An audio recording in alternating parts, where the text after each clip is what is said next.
ذکر کی بہت عجیب تاثیر ہے۔ ہمارے سلسلے کے جو معمولات ہیں، جو بندہ اس کو پابندی کے ساتھ اور توجہ کے ساتھ کرتا ہے، دونوں باتیں ہیں، پابندی کے ساتھ اور توجہ کے ساتھ جو بندہ کرتا ہے، دل کے اوپر عجیب تاثیر یہ معمولات چھوڑ دیتے ہیں۔ حضرت مولانا حکیم اختر صاحب رحمۃ اللہ علیہ نے ایک کتاب میں لکھا ہے، فرماتے ہیں کہ تم لوگ استغفار مع الاستحضار پڑھا کرو، استغفار مع الاستحضار پڑھا کرو، اور جو استغفار بلا استحضار ہوتا ہے وہ ایسا ہے جیسا کہ فرمایا کہ ان ھذا الاستغفار یحتاج الی استغفار آخر، یہ ایسا استغفار ہے کہ اس استغفار کے اوپر ایک اور استغفار پڑھا جائے۔ اب حضرت سمجھ گئے، یہ ایسا استغفار ہے، یہ بغیر استحضار کے، کہ اس استغفار کے اوپر بھی استغفار پڑھ لو، یہ کیسے استغفار ہے؟ تو اس لیے ہمیں چاہیے کہ ہم استغفار استحضار کے ساتھ پڑھیں، یعنی ایسے پڑھیں، مثلا ایک مرتبہ پڑھیں نا استغفر اللہ ربی من کل ذنب واتوب الیہ، تو دھیان 100% اللہ رب العزت کی طرف اس طرح سے ہو کہ یا اللہ تجھ سے بڑا کوئی غفار نہیں، مجھ سے بڑا کوئی گناہگار نہیں۔ جب بندہ اس انداز سے پڑھتا ہے نا تو دل کے اوپر ایک چوٹ لگتی ہے، پھر دل کا جو زنگ ہے وہ ختم ہوتا ہے، دل صاف ہوتا ہے اور دل میں پھر نور اترتا ہے، اور پھر استغفار کی پھر اپنی عجیب عجیب برکتیں بھی ہیں۔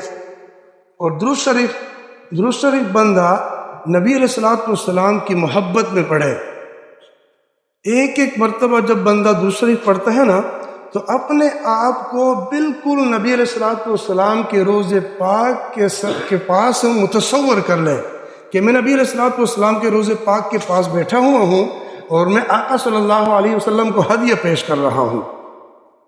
پھر اس درود شریف کی برکت سے نبی علیہ الصلوۃ والسلام کی محبت نصیب ہوگی۔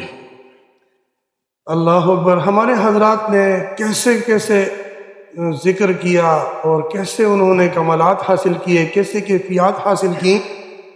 ہمارے حضرت جی کے ایک خلیفہ صاحب ہیں، ابھی بھی حیات ہیں، بالکل نوجوان بھی ہے، مفتی ہے۔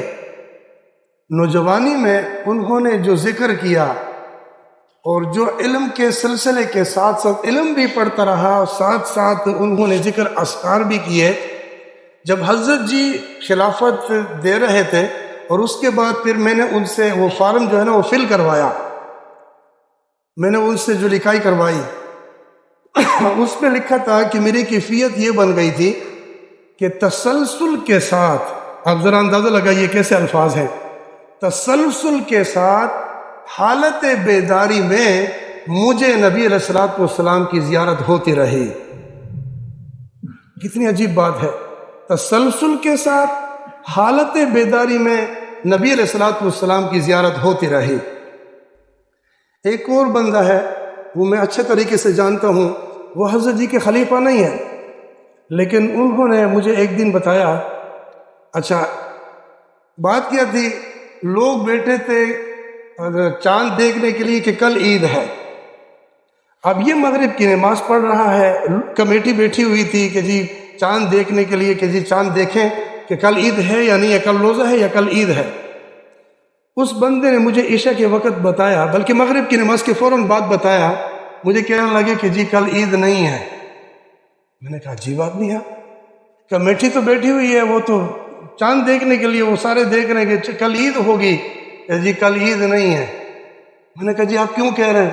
کہنے لگے جی کہ میں نماز پڑھ رہا تھا، ابھی فرض کے بعد 2 سنتیں پڑھ رہا تھا، کہہ رہے تھے کہ دائیں طرف میں نے بالکل مجھے اندازہ ہو گیا کہ نبی علیہ الصلوۃ والسلام یہاں تشریف لائے نماز میں، اور مجھے کان میں فرمانے لگے کہ بچہ کل عید نہیں ہے، کل تم لوگ روزہ رکھ لینا، کل عید نہیں ہے، کل تم روزہ رکھ لینا۔ مجھے کہہ رہے تھے جی کل عید نہیں ہے، اور واقعی کل عید نہیں ہوئی، کل ہم نے روزہ رکھا اور پرسوں پھر عید ہو گئی۔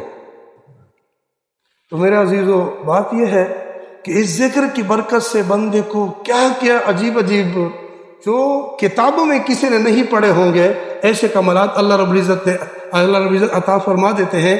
اس لیے حضرت مجدد الفسانی رحمۃ اللہ فرماتے ہیں کہ میں نے اس سلوک کی دنیا میں وہ مقامات دیکھے، اگر میں دنیا والوں کے سامنے پیش کر دوں اور ظاہر کر دوں، لوگ مجھے کافر سمجھ لگ دیں گے۔ اللہ رب العزت ہم سب کو ذکر کرنے کی توفیق نصیب فرما دے۔